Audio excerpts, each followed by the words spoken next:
Okay, നമ്മൾ solid state ആയിരുന്നു കഴിഞ്ഞ ക്ലാസ്സിൽ പറഞ്ഞു നിർത്തിയിട്ടുണ്ടായിരുന്നത്. ആ കാര്യങ്ങളൊക്കെ വായിച്ചിട്ടായിരിക്കും ഇന്ന് നിങ്ങൾ വന്നിട്ടുണ്ടാവുക എന്നാണ് ഞാൻ വിചാരിക്കുന്നത്. എനിവേ, ഇന്ന് പഠിപ്പിക്കാൻ പോകുന്ന കാര്യം അത്യാവശ്യം നല്ല ഇമ്പോർട്ടന്റ് ആണ്. സ്ഥിരമായിട്ട് ക്വസ്റ്റ്യൻ ചോദിച്ചു കാണാറുണ്ട്. അത് ജാമിന് മാത്രമല്ല, നിങ്ങൾക്കിപ്പം BSc തേർഡ് ഇയർ തന്നെ നിങ്ങൾക്ക് ഗേറ്റ് എക്സാമും എഴുതാൻ പറ്റും. അപ്പൊ ഗേറ്റിന്റെ ക്വസ്റ്റ്യൻ പേപ്പറിലും കാണുന്ന ഒരു ക്വസ്റ്റ്യൻ ആണ് എന്ത്, ഈ ഒരു പാർട്ട് എന്നുള്ളത്. അതുകൊണ്ട് ശ്രദ്ധിച്ച് കേൾക്കുക. ഇനി ഭാവിയിൽ നിങ്ങൾ നെറ്റ് എഴുതാൻ ഉദ്ദേശിക്കുന്നുണ്ടെങ്കിലും ഈ പാർട്ട് ഇമ്പോർട്ടന്റ് ആണ്. നമുക്ക് നോക്കാം. ആദ്യം പറയാനുള്ളത് ഡെൻസിറ്റി ഓഫ് ലാറ്റീസ് മാറ്റർ. അതായത് ഈ ഡെൻസിറ്റി എന്ന് പറയുന്നതിനാണ് നമ്മൾ എന്താക്കാൻ പോകുന്നത്, ഈ ചാപ്റ്ററിൽ പറയാൻ പോകുന്നത്. ഡെൻസിറ്റി പറയുന്ന സമയത്ത് എങ്ങനെ ഡെൻസിറ്റി കാണാം എന്നുള്ളതാണ് ആദ്യം പറയാ. എങ്ങനെ ഡെൻസിറ്റി കാണാം എന്നുള്ളത്. അപ്പം ഞാനിവിടെ എഴുതുന്നുണ്ട്, കാണുന്നുണ്ടാവും എന്ന് വിചാരിക്കുന്നു.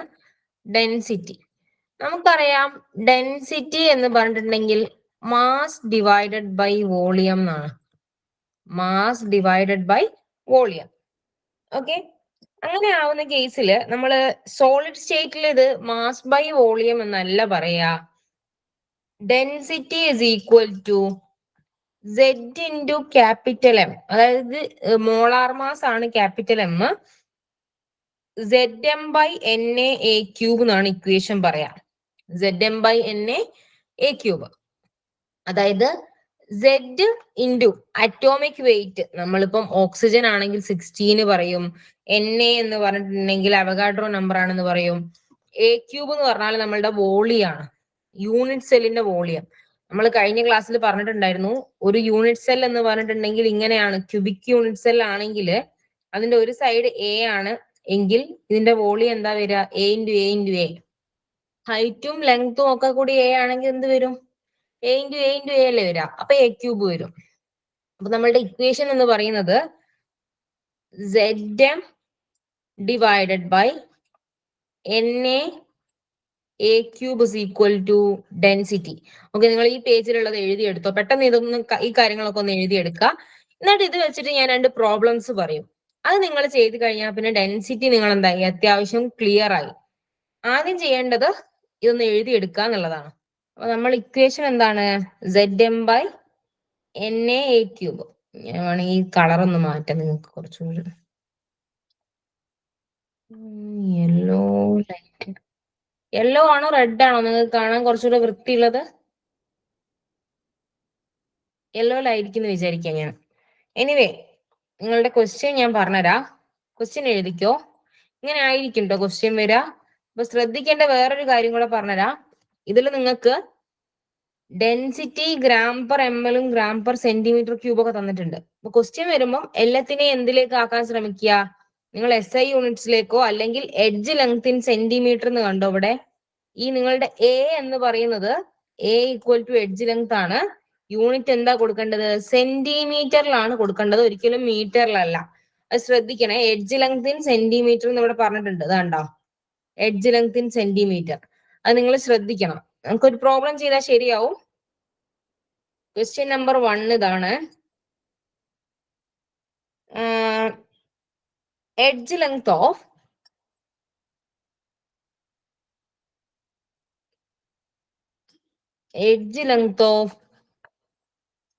NaCl, അതായത് FCC യൂണിറ്റ് സെൽ ആണ് NaCl-ന്, ഈസ് 564 പൈക്കോമീറ്റർ. 564 പൈക്കോമീറ്റർ.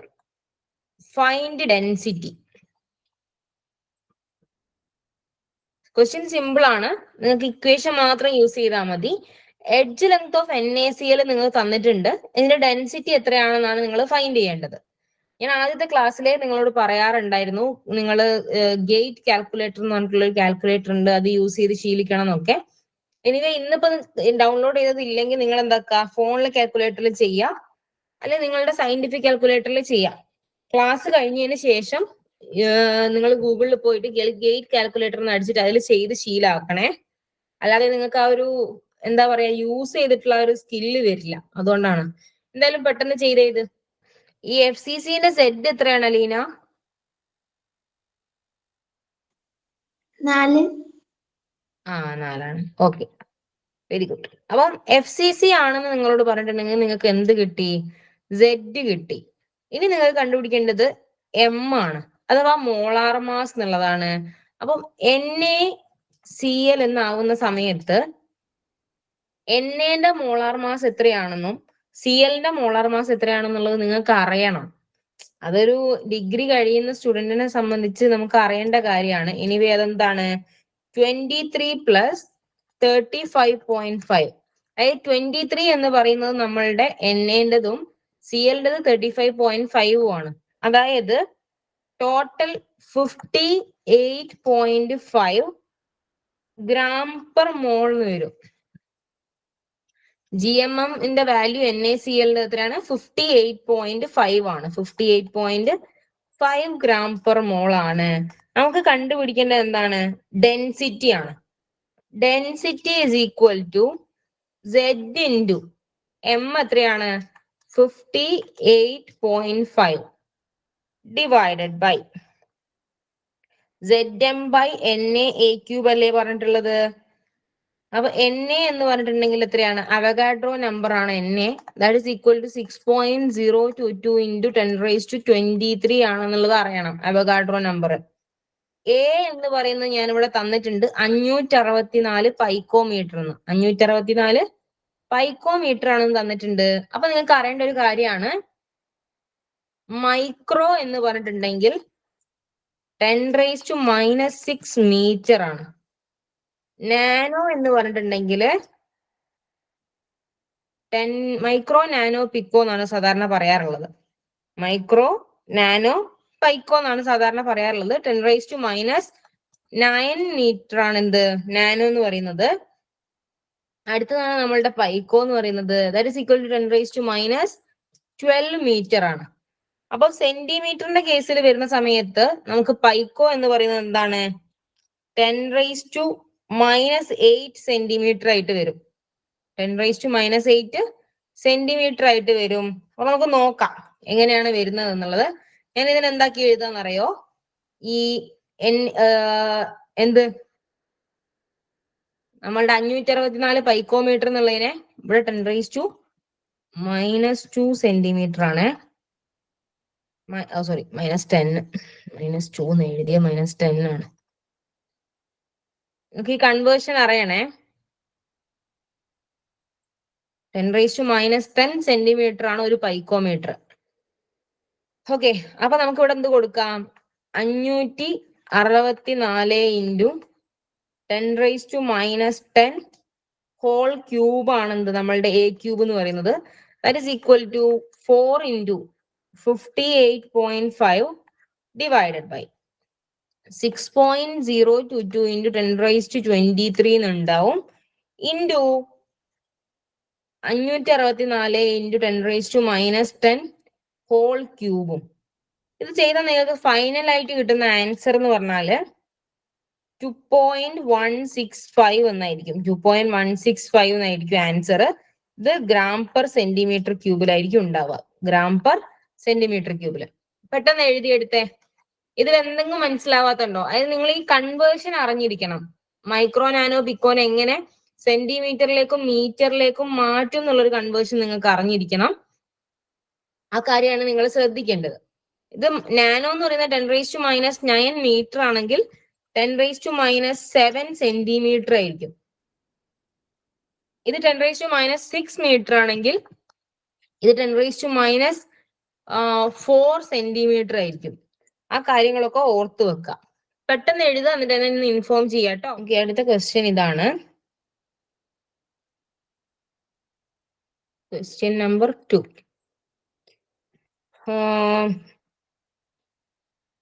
The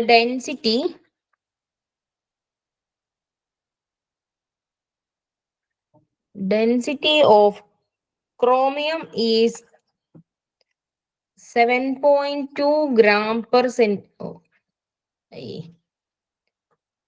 ഇത്ര മോൾ എഴുതുമ്പോൾ എപ്പോഴും ഒരു അബദ്ധം പറ്റാറുണ്ട്. താഴെ എഴുതാട്ടോ. Is 7.2 gram per centimeter cube ആണ്. If unit cell is cubic unit cell ആണ്. Edge length with an edge length of 289 picometer. 289 picometer. Find type of unit cell. Question എന്താന്ന് വെച്ചിട്ടുണ്ടെങ്കിൽ നിങ്ങൾക്ക് ഞാൻ കഴിഞ്ഞ ക്ലാസ്സിൽ പഠിപ്പിച്ചിട്ടുണ്ടായിരുന്നു സെഡിന്റെ വാല്യൂ എന്തൊക്കെയാണ് വരിക ഓരോന്നിനുള്ളത്, 4ഉം 2ഉം 1 ഒക്കെ. അപ്പം നിങ്ങൾ ഇത് ചെയ്ത് കഴിഞ്ഞാൽ നിങ്ങൾക്ക് എന്ത് കിട്ടും? സെഡിന്റെ വാല്യൂ കിട്ടും. ആ സെഡിന്റെ വാല്യൂ അനുസരിച്ച് നിങ്ങൾക്ക് ഇത് ഏത് ടൈപ്പ് യൂണിറ്റ് സെൽ ആണെന്ന് പറയാൻ പറ്റും. അപ്പൊ ഒന്ന് പെട്ടെന്ന് നോക്കിയിട്ട് ചെയ്ത് നോക്കിയേ. മീനാക്ഷി ശരിയാണ് കേട്ടോ ആൻസർ. ഓക്കെ, ഒരാൾക്ക് ആൻസർ കിട്ടിയിട്ടുണ്ട്, ഞാൻ അതുകൊണ്ട് പറയാം. നിങ്ങൾ ചെയ്യേണ്ടത് വേറെ ഒന്നുമല്ല, നമ്മളുടെ ഇക്വേഷൻ എഴുതുക. Density is equal to ZM divided by NA cube. അപ്പൊ ഈ 289 പൈക്കോമീറ്ററിനെ ഞാൻ നേരത്തെ പറഞ്ഞതുപോലെ സെന്റിമീറ്ററിലേക്ക് ആക്കുമ്പോൾ 289 ഇൻറ്റു 10⁻⁻10 എന്ന് വരും. 10⁻⁻10 എന്ന് വരും. എന്നിട്ട് ഇവിടെ Z നമുക്ക് അറിയില്ല. അപ്പം ഡെൻസിറ്റി 7.2 ആണ്.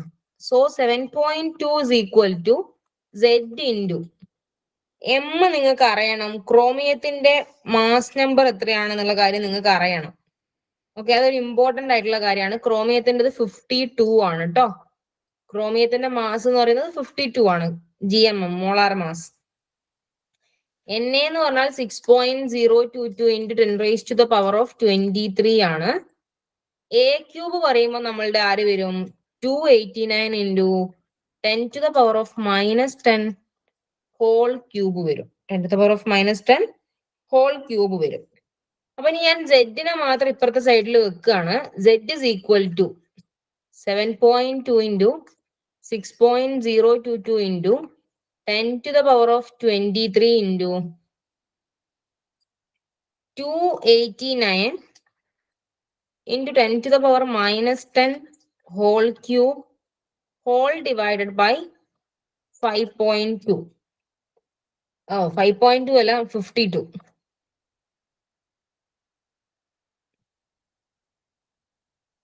അപ്പൊ ഫൈനലി നമുക്ക് കിട്ടുന്ന സെഡിന്റെ വാല്യൂ എന്താണെന്ന് വെച്ചാല് അത് 2 ആയിരിക്കും. അത് Z2 കിട്ടിയാല് നമുക്ക് അറിയണം എന്ത്, ഇത് BCC സ്ട്രക്ചർ ആണ്. നിങ്ങൾക്ക് 2.01 ഒക്കെ ആയിരിക്കും ആൻസർ വരിക. നമ്മൾ ബോഡി സെന്റേർഡ് ആവുമ്പോൾ ഞാൻ പറഞ്ഞിട്ടുണ്ടായിരുന്നു നിങ്ങൾ എവിടെയാണ് ഇരിക്കുന്നത് എന്നുള്ളതിനനുസരിച്ച് മാറും എന്നൊക്കെ പറഞ്ഞിട്ടില്ലേ. അതായത് നിങ്ങളിപ്പോ ഇതാണ് ഒരു ക്യൂബ്. ആ ക്യൂബിന്റെ സെന്ററിലും എല്ലാ 8 കോർണറിലുമാണ് ആൾക്കാരുള്ളത് എങ്കിൽ എന്താ സംഭവിക്കുക എന്നൊക്കെ ഞാൻ ചോദിച്ചു. അപ്പൊ ഇങ്ങനെ 8 കോർണറിലും സെന്ററിലും വരുമ്പോൾ 1/8 ഇൻറ്റു 8 പ്ലസ് 1 എന്ന് വരുമ്പോൾ എന്ത് വരും? 2 എന്ന് വരും. അപ്പം സെന്ററിലും ഒരാളുണ്ട്, 8 കോർണറിലും ഒരാളുണ്ട്. ഓക്കെ, അപ്പം ഇതിന്റെ Z എന്താണ്? Z ഇസ് ഈക്വൽ ടു 2 ആണ്. അപ്പൊ നമ്മളുടെ സ്ട്രക്ചർ എന്താണ്? BCC സ്ട്രക്ചർ ആണ്. പെട്ടെന്ന് എഴുതിക്കേ. അടുത്തതാണ് പാക്കിംഗ് കോൺസ്റ്റിറ്റ്യുവൻസ് ഇൻ ക്രിസ്റ്റൽസ് എന്ന് പറയുന്ന ഒരു പാർട്ട്. അതായത് നിങ്ങൾക്ക് എക്സാമിന് ഇത് വേണോന്ന് ചോദിച്ചാല് നിങ്ങൾക്ക് തിയറി പാർട്ടായിട്ട് ഇത് ചോദിക്കൊന്നുമില്ല. പക്ഷെങ്കിൽ ഇത് അറിഞ്ഞാലേ നിങ്ങൾക്ക് എന്ത് മനസ്സിലാവുള്ളൂ? വോയിഡുകളെ പറ്റി മനസ്സിലാവുള്ളൂ. പാക്കിംഗ് കോൺസ്റ്റിറ്റ്യുവൻസ് പറയുന്ന സമയത്ത് ആദ്യം ക്ലോസ് പാക്കിംഗ് ഇൻ 2D പറയണം. ക്ലോസ് പാക്കിംഗ് ഇൻ 2D എന്ന് പറയണം. നിങ്ങൾ ആദ്യം മനസ്സിൽ വിചാരിക്കേണ്ടത് നിങ്ങളൊരു ബേക്കറിയിൽ പോയിട്ട് അവിടെ ലഡു അടുക്കി വെച്ചതാണ് നമ്മളുടെ പാർട്ടിക്കിൾ എന്ന് വിചാരിക്കാം. 2 ഡയമെൻഷനിൽ എങ്ങനെയാണ് അടുക്കി വെക്കുക എന്നുള്ളത് ചോദിച്ചിട്ടുണ്ടെങ്കിൽ ഇവര് നമ്മളുടെ ആ ട്രേ, ഇതാണ് നമുക്ക് തന്നിട്ടുള്ള ട്രേ എന്ന് വിചാരിക്കുക. ആ ട്രേയിൽ ഇങ്ങനെ മാത്രമാണ് അടുക്കി വെക്കുന്നതെങ്കിൽ, അതായത് ട്രേന്റെ മുകളിൽ ഇങ്ങനെയാണ് അടുക്കി വെക്കുന്നുള്ളൂ എങ്കിൽ എന്താണ് പറയാ? 2 ഡയമെൻഷൻ എന്ന് പറയും. നമ്മൾ ഒരു സർഫസ് മാത്രമേ കാണുള്ളൂ അതിന്റെ മുകളിൽ. ഇതിന് അങ്ങനെ അടുക്കി വെക്കുന്നതിനാണ് എന്ത് പറയാ?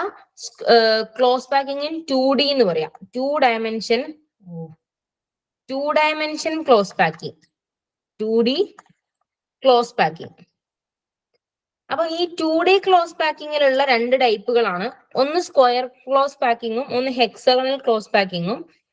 സ്ക്വയർ ക്ലോസ് പാക്കിംഗ് എന്ന് പറഞ്ഞാൽ ഉദ്ദേശിക്കുന്നത് ഞാൻ ഇപ്പൊ വരച്ചതുപോലെ കറക്റ്റ് ഒരാളുടെ മുകളിൽ എന്താക്കുക, അടുത്ത ആളെ ഇങ്ങനെ ഇങ്ങനെ ഇങ്ങനെ വെച്ചു കൊടുക്കുക. അപ്പൊ നമുക്കൊരു സ്ക്വയർ പോലെ ഇങ്ങനെ കിട്ടി വരും. സ്ക്വയർ ക്ലോസ് പാക്കിംഗ് എന്ന് പറഞ്ഞിട്ടുണ്ടെങ്കിൽ ഇങ്ങനെ ഇങ്ങനെ തൊട്ട മുകളിലായിട്ടാണ് വേണ്ടി എന്ത് അടുക്കി വെക്കേണ്ടത്. അപ്പൊ സ്ക്വയർ ക്ലോസ് പാക്കിംഗ് വരുന്ന സമയത്ത് ഓരോ സ്ഫിയറും 4 ആളുകളുമായിട്ട്, അടുത്ത 4 ആളുകളുമായിട്ട് കോണ്ടാക്ട് ഉണ്ടാവും. നോക്കിക്കോ, 4 എങ്ങനെയാ വരുന്നത്. ഈ നടുവിലത്തെ സ്ക്വയർ എന്ന് പറയുന്നത് എത്ര ആളുകളുമായിട്ട് കോണ്ടാക്ട് ഡയറക്ട്ലി ഉണ്ടെന്ന് നമുക്ക് നോക്കാം. അത് ഇയാളുമായിട്ട് ഡയറക്റ്റ് കോണ്ടാക്ട് ഉണ്ട്, ഇതുമായിട്ട് കോണ്ടാക്ട് ഉണ്ട്. ഞാൻ ഇപ്പൊ കളർ മാറ്റി വരയ്ക്കുന്നത് നിങ്ങൾക്ക് മനസ്സിലാവാനാണ്. ഇതുമായിട്ടുണ്ട്, ഇതുമായിട്ടുണ്ട്. അപ്പം കറക്റ്റ് 4 ആളുകളുമായിട്ടാണ് നമ്മളുടെ എന്തുള്ളത്, ഓരോ സ്ഫിയറും കോണ്ടാക്ട് ചെയ്ത് നിൽക്കുന്നത്. വോയിഡ് എന്ന് പറയുന്നത് ഈ ഹോളിനാണ്. അതായത് ഇവിടെ കുറച്ച് സ്ഥലം ഒഴിവ് കിടക്കുന്നില്ലേ, ഇങ്ങനത്തെ സ്ഥലങ്ങൾക്കാണ് നമ്മൾ എന്ത് പറയാ, വോയിഡ്. ഒഴിവുള്ള സ്ഥലം എന്നുള്ളതിനാണ് നമ്മൾ എന്ത് പറയാ, വോയിഡ് എന്ന് പറയാം. അപ്പം 52.4% ആണ് ഇങ്ങനെ നമ്മൾ സ്ക്വയർ ക്ലോസ് പാക്കിംഗ് വെച്ചാല് ഇതില് സ്പേസ് ഉണ്ടാവുക എന്ന് പറഞ്ഞു. അടുത്തതാണ് ഹെക്സോഗണൽ ക്ലോസ് പാക്കിംഗ്. നമ്മൾ ഇതേ പാത്രം എടുക്കുക, ആ പാത്രത്തിൽ നമ്മൾ വെക്കുന്ന സമയത്ത് ആദ്യം ഞാൻ ഇങ്ങനെ ഇങ്ങനെ വെച്ചു. പിന്നെ ചെയ്യാൻ പോകുന്നത് എന്താന്ന് വെച്ചിട്ടുണ്ടെങ്കിൽ നടുവിലാണ് സാധനം വെക്കാൻ പോകുന്നത്. ഓരോന്നിന്റെയും കുഴികളിലാണ് എന്താക്കാൻ പോകുന്നത്, അടുത്ത ആള് വെക്കാൻ പോകുന്നത്. അപ്പൊ ഞാൻ അവിടെ മാക്സിമം ഫില്ല് ചെയ്യുന്നുണ്ട്. ആ വോയിഡുകളെ ഞാൻ എന്താക്കുന്നുണ്ട്, മാക്സിമം ഇങ്ങനെ അവോയ്ഡ് ചെയ്തിട്ടാണ് ഞാൻ ഇത് ഇങ്ങനെ ഉണ്ടാക്കി പോകുന്നത്. കണ്ടോ, നിങ്ങൾ ഇവിടെ ഇങ്ങനെ ഫില്ല് ചെയ്ത് പോകുന്നേ. ഇവിടെ നോക്കിയാലും കാണാം, ഇതുണ്ടോ, ആദ്യം ഒന്നിന്റെ ഹോളിൽ അടുത്ത് വന്നു, ഇതിന്റെയും ഹോളിലാണ് ഇത് വന്നിട്ടുള്ളത്, ഇതിന്റെയും ഹോളിലാണ് ഇത് വന്നിട്ടുള്ളത്, ഇതിന്റെയും ഹോളിലാണ് ഇത് വന്നിട്ടുള്ളത്. അങ്ങനെ ഓരോന്നിന്റെയും ഹോളിലാണ് അടുത്ത ആള് വരുന്നത്. അപ്പൊ അങ്ങനെ ഉണ്ടാവുന്ന സമയത്താണ് നമ്മളുടെ ഹെക്സോഗണൽ ക്ലോസ് പാക്കിംഗ് വരുന്നത്. ഹെക്സോഗണൽ ക്ലോസ് പാക്കിംഗ് എന്ന് പറയുന്നത് മോർ ഡെൻസ് ആണ്. ഇവിടെ നിങ്ങൾക്ക് നോക്കിയാൽ കാണാം, more dense packly than the square close packing. In this voids are triangular. കണ്ടോ, ഈ വോയിഡിന്റെ ഷേപ്പ് കണ്ടോ, ട്രയാങ്കിൾ ഷേപ്പിലാണ് എന്തുണ്ടാവുക, ഈ വോയിഡുകൾ ഉണ്ടാവുക. അപ്പൊ ഇത് ട്രയാങ്കുലർ വോയിഡ്സ് ഉണ്ടാക്കുന്നത് 2D-യിലാണെന്നുള്ളത് ആലോചിക്കുക. ട്രയാങ്കുലർ വോയിഡ്സ് 2 ഡയമെൻഷനിലാണ് ഉണ്ടാക്കുന്നത്. ഇത് നിങ്ങളിപ്പോ ഇത് കാണുമ്പോൾ മുകളിലാണോ എന്ന് വിചാരിക്കും. അല്ല, സ്ട്രെയിറ്റ് ആയിട്ട് നമ്മളൊരു പ്ലേറ്റിൽ ലഡു വെച്ചതിൻ്റെ തൊട്ട് പൊന്തിക്കാതെ ഒറ്റ 2 ഡയമെൻഷനിൽ എക്സും വൈയും ആക്സിസിലും മാത്രം വെക്കുന്നതിനാണ് എന്ത് പറയാ, 2 ഡയമെൻഷൻ എന്ന് പറയാം. നിങ്ങൾക്ക് ഇപ്പൊ 2 പേജ് എഴുതാനുണ്ട്, ആദ്യം ഇത് എഴുതിക്കോ, എന്നിട്ട് നമുക്ക് മറ്റേത് എഴുതിക്കാം. ഇനി പറയാൻ പോകുന്നത് 3D ക്ലോസ് പാക്കിംഗ് ആണ്. അതായത് നിങ്ങൾ ഇപ്പൊ വെച്ചിട്ടുള്ളത് എവിടെയാണ്, ഞാൻ പറഞ്ഞു, ഇതിന്റെ ഒരു ട്രേ ഉണ്ടെങ്കിൽ അതിന്റെ ഇങ്ങനത്തെ ലെയറിൽ മാത്രം, നമ്മൾ ഈ കാണുന്ന ഇങ്ങനെയുള്ളത് മാത്രം, ഇത് നേരെ അല്ല കേട്ടോ, ഇത് 3 ഡയമെൻഷനലി നിങ്ങൾ വ്യൂ ചെയ്യണം. ഇങ്ങനെ മാത്രമേ നമ്മളിപ്പോ വെച്ചിട്ടുള്ളൂ. ഇനി ചെയ്യാൻ പോകുന്നതെന്ന് പറഞ്ഞാല് ലഡു ഇതിന്റെ മുകൾക്ക് വെക്കുകയാണെന്ന് വിചാരിക്കുക. അതായത് നമ്മൾ എന്ത് ചെയ്യാണ്, അതിന്റെ മുകളിലേക്ക് 3 ഡയമെൻഷനിൽ ഹൈറ്റ് വെപ്പിക്കാൻ വേണ്ടി പോവാണ്. നമ്മളിങ്ങനെ മല ഉണ്ടാക്കൂലേ, അല്ലെങ്കിൽ കപ്പ് കൊണ്ടൊക്കെ മല ഉണ്ടാക്കുന്നില്ലേ ഒരു ഗെയിം ഒക്കെ, ഇതുപോലെ 3 ഡയമെൻഷനലി നമ്മൾ വെക്കുന്ന സമയത്ത് 3 ടൈപ്പ് ആണുള്ളത്. ഒന്നാമത്തതാണ് അതിൽ ഹെക്സോഗണൽ ക്ലോസ് പാക്കിംഗ്. ഹെക്സോഗണൽ ക്ലോസ് പാക്കിംഗ് എന്ന് പറഞ്ഞാൽ ഉദ്ദേശിക്കുന്നത് എന്താന്ന് വെച്ചാല്, നമ്മളുടെ ഈ സ്ട്രക്ചർ ഉണ്ടല്ലോ, ഇതാണ് നമ്മളുടെ ഹെക്സോഗൺ. ഇവിടെ നിങ്ങൾക്ക് കാണാം 6 പാർട്ടിക്കിൾ ഇങ്ങനെ ഹെക്സഗൺ ഉണ്ടാക്കിയിട്ടുണ്ട്. ആ ഹെക്സഗണിന്റെ നടുവിൽ ആരെ വെക്കുകയാണ് നമ്മളുടെ മെയിൻ സെന്റർ ഓഫ് അട്രാക്ഷൻ ആയിട്ടുള്ള പാർട്ടിക്കിളിനെ വെച്ചു. നമ്മളുടെ മെയിൻ പാർട്ടിക്കിളിനെ എവിടെയാ വെച്ചത്, ഹെക്സഗണിന്റെ നടുവിൽ വെച്ചു. എന്നിട്ട് നമ്മള് അതിന്റെ മുകളിലേക്ക് ഈ ഓരോരോ വിടവുകളിലേക്കും ആരെ വെക്കാൻ പോവാണ്, നമ്മളുടെ അടുത്ത ലെയർ ബീനെ വെക്കാൻ പോവാണ്. മൂന്നാമത്തെ ലെയർ ആണ് സി എന്ന് പറയുന്നത്. ഞാൻ താഴേന്ന് മുകളിലുള്ള, ഞാൻ മുകളിൽ നിന്ന് താഴോട്ട് അവിടെ പറഞ്ഞത്. അപ്പൊ എനിവേ ഉദ്ദേശിക്കുന്നത്, atoms are present at the centre and at the corner of 2 hexagon placed parallel to each other. മുകളിലും താഴെയും സെയിം ആണ്. ഇത് കണ്ടോ, ഈ മുകളിലുള്ളതും ഏറ്റവും താഴെ നമ്മൾ കൊടുത്തിട്ടുള്ളതും സെയിം ആണ്. അങ്ങനെ ആവുന്ന സമയത്ത് എ ബി സി എന്നുള്ളതല്ല, എ ബി ആണ്. ഇതിനെ ഞാൻ എന്ത് വിളിക്കുകയാണ്? എ എന്ന് വിളിച്ചു. ഇതിനെ ഞാൻ ബി എന്ന് വിളിച്ചു. ഇതിനെ അഗെയിൻ എ എന്ന് വിളിക്കുകയാണ്. അതിന്റെ മുകളിൽ എന്ത് വരും ഇനി? ബി വരും.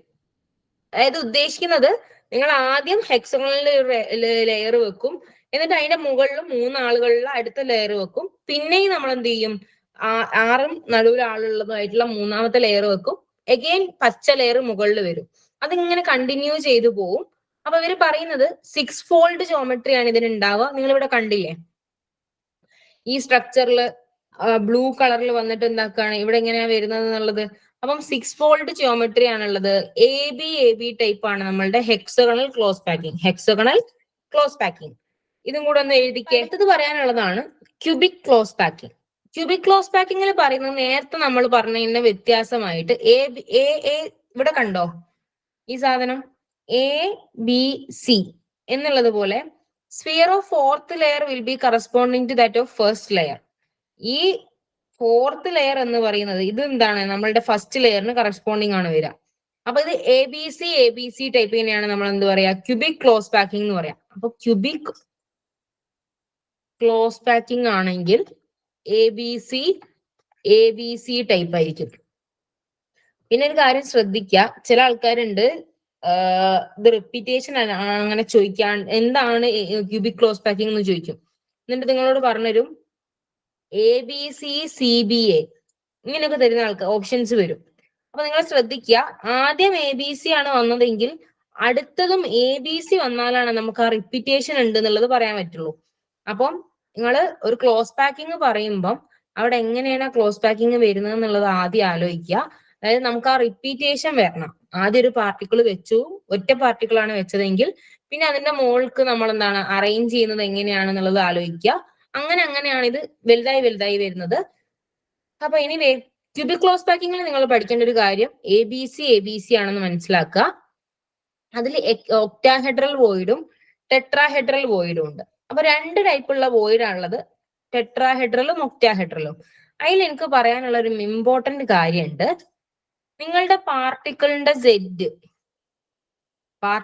Z എന്ന് പറയുന്നതിനെ Z ഈക്വൽ ടു N ആണെന്ന് വിചാരിക്കാം. ഒരു നമ്പർ 1 2 3 എന്ന് പറയുന്നതിന് N ഈക്വൽ ടു 1 2 4 ഏതെങ്കിലും ഒന്നും ആവാം. നമ്പർ ഓഫ് പാർട്ടിക്കിൾസ് എത്രയാണോ ഉള്ളത് അതിന് ഞാൻ N എന്ന് കൊടുത്തു. അപ്പം octahedral വോയിഡിനും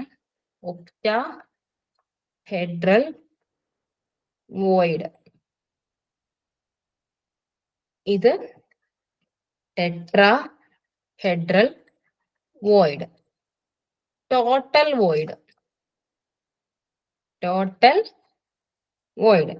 total number of voids എന്ന് പറയുന്നത് എത്രയാണ്? 3n ആണ്. Total number of voids 3n ആണ്. ഒക്ടാഹെഡ്രൽ വോയിഡ് n-ഉം ടെട്രാഹെഡ്രൽ വോയിഡ് 2n ആണ്. ആലോചിക്കുക, ഒക്ടാഹെഡ്രൽ വോയിഡ് n-ഉം ടെട്രാഹെഡ്രൽ വോയിഡ് 2n ആണ്. അതായത് നിങ്ങൾക്ക് ഇപ്പൊ ചില ക്വസ്റ്റ്യൻസിൽ വരും in a BCC structure number of octahedral voids. അങ്ങനെ ക്വസ്റ്റ്യൻ വന്നിട്ടുണ്ടെങ്കിൽ നിങ്ങൾ ആദ്യം BCCന്റെ എന്ത് കാണുക? Z കാണുക. എന്നിട്ട് ഒക്ടാഹെഡ്രൽ വോയിഡ് എങ്ങനെയാണെന്നുള്ളത് കണ്ടുപിടിക്കുക. അതായത് എത്ര നമ്പർ ഉണ്ടോ അത് തന്നെയാണ് ഒക്ടാഹെഡ്രൽ വോയിഡ്. ടെട്രാഹെഡ്രൽ വോയിഡ് ആകുമ്പോൾ ഡബിൾ വരും. ടോട്ടൽ നമ്പർ ഓഫ് വോയിഡ് ആണ് ചോദിക്കുന്നതെങ്കിൽ 3n ആണ്. ഇത് പെട്ടെന്ന് എഴുതിയെടുത്തേ. അപ്പൊ നമുക്കൊരു ക്വസ്റ്റ്യൻസ് ചെയ്യാം.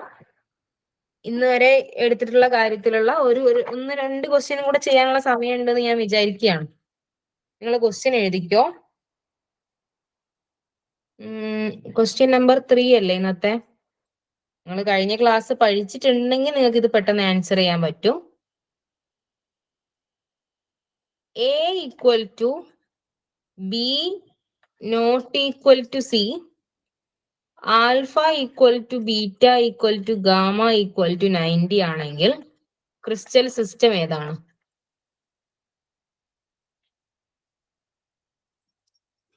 നിങ്ങൾ നിങ്ങളുടെ നോട്ടിൽ ആൻസർ എഴുതിക്കോ, ക്വസ്റ്റ്യൻ എഴുതിക്കോ. ഞാൻ എന്നിട്ട് ഒരാളെ വിളിക്കും, എന്നിട്ട് നമുക്ക് ഡിസ്കസ് ചെയ്യാം കേട്ടോ. ഞാൻ നിങ്ങൾക്ക് CT OT HRM എന്നുള്ളത് അത്രയും ഇതായിട്ട് പറഞ്ഞതായിരുന്നു. ആദ്യത്തെ 3 എണ്ണത്തിനും ടെട്രാഗണൽ ആണ് കേട്ടോ. ആൻസർ ടെട്രാഗണൽ ആണ്.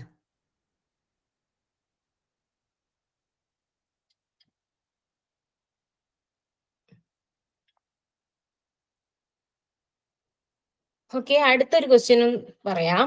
Question number 4. KCl have a rock salt structure. ഈ റോക്ക് സാൾട്ട് സ്ട്രക്ചർ എന്ന് പറഞ്ഞാൽ NaClന്റെ സ്ട്രക്ചർ ആണ് അഥവാ FCC സ്ട്രക്ചർ ആണെന്നുള്ളത് ആലോചിക്കുക. A equal to 6.2931 angstrom. Find density.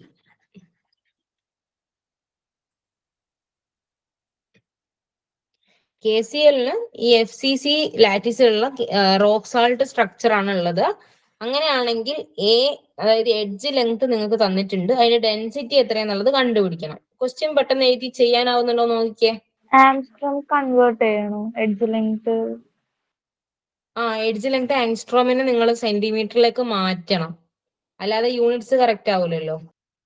നിങ്ങളിത് ചെയ്ത് സമയം എടുക്കും എന്നാണെങ്കിൽ ഞാനൊരു ക്വസ്റ്റ്യനും കൂടെ എഴുതാം, നിങ്ങൾ ഹോംവർക്ക് ആയിട്ട് ചെയ്തോ.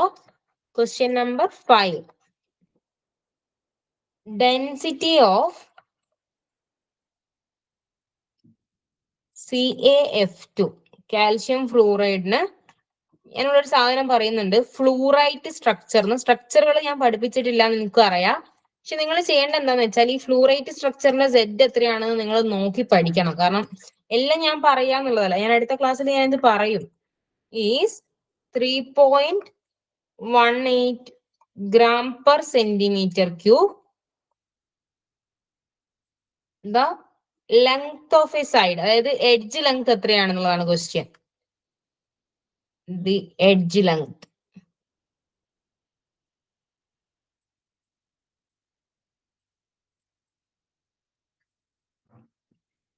ഈ 2 ക്വസ്റ്റ്യൻ ഒന്ന് എഴുതിയെടുത്തേ പെട്ടെന്ന്. നിങ്ങൾ ആൻസർ എന്നിട്ട് സാവധാനം ചെയ്താൽ മതി. നമ്മളുടെ ടൈം ഏറെക്കുറെ ആവാനായിട്ടുണ്ട്.